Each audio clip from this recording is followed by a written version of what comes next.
Ito na nga yung part ng mga above ko. Loh, ayun. Kaya na nga.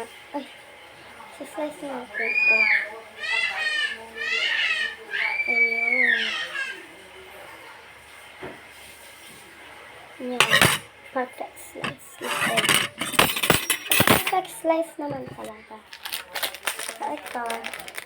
Kailangan natin ito.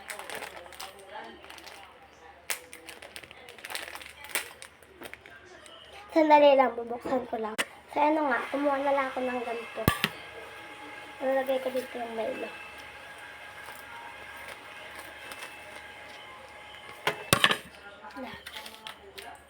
Kasi ewan ko kung bakit ito nakatulad niya naman nilagay na tubig. So, i-try natin ito.